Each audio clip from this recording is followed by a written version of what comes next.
పెట్టారు ఈరోజు రోజు మార్చి రోజు ప్రెస్ మీట్ పెడుతున్నారేంటి? రోజు మార్చి రోజు ప్రెస్ మీట్ పెడుతున్నారు, మీకు బోర్ కొట్టడం లేదా అని అడిగాడు నన్ను. సరదాగా ఉంటాడు కాబట్టి సరదాగా ఉంటాడని అడిగాడు నన్ను. నేను కూడా ఏమన్నానంటే, సరే సార్ నా విషయం ఏమోలే కానీ మీరు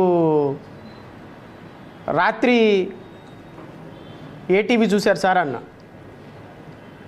ఏటీవీ చూస్తాను, మా అభిమాన ఛానల్ TV5 ఉంది కదా, ఆ TV5 రాత్రి మా సాంబశివరావు గారి యొక్క విశ్లేషణ చూశాను నిన్న అన్నారు.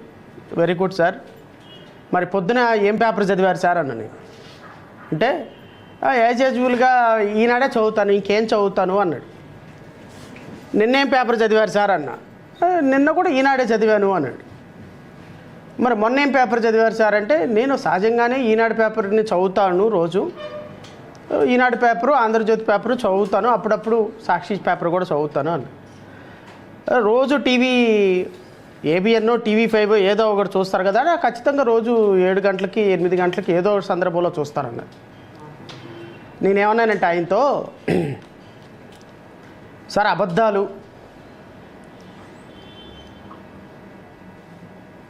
అవాస్తవాలు నిర్ముఖమాటంగా, నిస్సిగ్గుగా, విసుగు విరామం లేకుండా TV5, ABN, ఈనాడు, ఆంధ్రజ్యోతి ద్వారా రోజు ప్రసారం చేస్తున్నప్పుడు, పొద్దున మధ్యాహ్నం సాయంత్రం రోజు ప్రసారం చేస్తున్నప్పుడు, అబద్ధాలన్నీ కూడా రోజు పేపర్ల నిండా పొద్దున్నే 4 గంటలకల్లా ఇంటి వాకిటి ముందా వండి వారుస్తున్నప్పుడు, నిజాలు కూడా వారానికి 2-3 సార్లు కూడా చెప్పకపోతే ఎట్లా సార్ అన్న. నేను పెద్దగా నవ్వేశాడు ఆయన. అబద్ధాలు గంట గంటకి, రోజు రోజుకి, బులెటిన్కి అబద్ధాలు ప్రజల మస్తిష్కాల్లో అబద్ధాలుని నిజాలు చేయటానికి మీరు, మీ పత్రికలు, మీ పుత్రికలు పడుతున్నటువంటి పోరాటం, చేస్తున్నటువంటి ఆరాటం,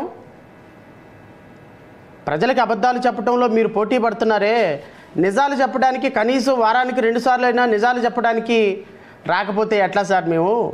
సో ప్రజలకు కాస్త నిజాలు చెప్పనియండి మా ప్రెస్ మీట్ల ద్వారా. ఎందుకంటే ప్రజలకు నిజాలు చెబితే మీరు చెప్పే అబద్ధాల ప్రవాహాన్ని కొద్దిగానే నేను ఆపగలుగుతాను.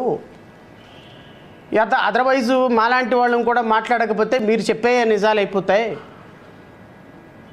మొన్న ముఖ్యమంత్రి చంద్రబాబు నాయుడు చెప్పినట్టుగా 20 లక్షల కోట్ల రూపాయల పెట్టుబడులు వచ్చేసినాయి, 21 లక్షల కోట్ల ఉద్యోగాలు ఇచ్చేసామని చెప్పినట్టుగా ఉంటుంది సార్. అసెంబ్లీలో నారా లోకేష్ చెప్పినట్టుగా 1 సంవత్సరంలో 4 లక్షల ఉద్యోగాలు ఇచ్చేసాము, 2వ సంవత్సరంలో 4.5 లక్షల ఉద్యోగ కల్పనకి ప్రాసెస్ జరుగుతుందని చెప్పినట్టు ఉంటుంది సార్. వాస్తవాలు చెప్పడానికి వారానికి 2 రోజులో 3 రోజులో అవకాశం కుదిరినప్పుడు వాస్తవాలు చెప్పడానికి మాకు కొంచెం అవకాశం ఇవ్వండి సార్. కాబట్టి మీకే సిగ్గులేనప్పుడు, అబద్ధాలు చెప్పడానికి సిగ్గులేనప్పుడు, అబద్ధాలు మాట్లాడటానికి సిగ్గులేనప్పుడు, అబద్ధాలు ప్రచురించడానికి విసుగు విరామం లేనప్పుడు, లజ్జ లేకుండా మీరు మాట్లాడుతున్నప్పుడు, అబద్ధాలు చెప్తూ ప్రజల్ని మోసం చేస్తున్నప్పుడు నిజాలు చెప్పడానికి నేను 2 రోజులకు ఒకసారి ప్రెస్ మీట్ కొట్టే తప్పే ఉంది సార్. ప్రజలే నిర్ణయించుకుంటారు నిజమో అబద్ధమా అని చెప్పి అన్నా నేను. సో ఆయన కూడా మీరు చెప్పేది ఒక విధంగా కరెక్ట్గానే ఉందిలేండి, సరే మీకు పాదేదో మీరు పదండి అని అన్నారు. సో అందుకోసమని ప్రజలకి నిజాలు చెప్పే విషయంలో, ప్రజలకి నిజాలను తీసుకెళ్లే విషయంలో జై భీమ్ భారత్ పార్టీ, జడా శ్రావణ్ కుమారు ఎప్పుడూ కూడా ముందే ఉంటాడు. ప్రజల్ని ఇదిగో ఇది వాస్తవం, ఇది కరెక్ట్ అమ్మా, ఇది వాస్తవాలు, ఈ వాస్తవాలు చెప్పడానికి దానికి మీరు ఎవ్రీడే సాయంత్రానికి 6 గంటలకి 7 గంటలకి మీరు అందరూ ఒక యుద్ధ వ్యూహంలాగా మొదలుపెట్టినప్పుడు కాస్తన్న ప్రజలకు వాస్తవాలు తెలియపరచాలి కదా. మీ ప్రభుత్వం చేస్తున్నటువంటి దుర్మార్గాలు, మీ ప్రభుత్వం ఆడుతున్నటువంటి కపట నాటకాలు కాస్తన్న తెలియపరచాలి కదా. ఆ అంశాల కోసం మాత్రమే నేను ఎవ్రీ సందర్భంలో, ఏ సందర్భంలో అవకాశం దొరికితే ఆ సందర్భంలో ప్రజలతో వాస్తవాలు చెప్పడానికి సమయం తీసుకుంటా. సో దయచేసి వీడికి పని పాట లేదా, పొద్దుగూకులు ప్రెస్ మీట్లకు వస్తాడేంటి, ఏది పడితే అది చెప్తాడేంటి అని అనుకునే వాళ్ళకి ఇది ఒక చిన్న ఉదాహరణ. మీరు చెప్తున్న అబద్ధాలని ఇది కాదు నిజమని చెప్పేటువంటి అవకాశం కూడా నాకు ఉంటుంది. కాబట్టి నేను కూడా ప్రజలకు వాస్తవాలు చెప్పడంలో నా పాత్ర నేను పోషిస్తున్నాను. సో దానికి నేపథ్యం చెప్పడం కోసమే ఈరోజు ప్రెస్ మీట్.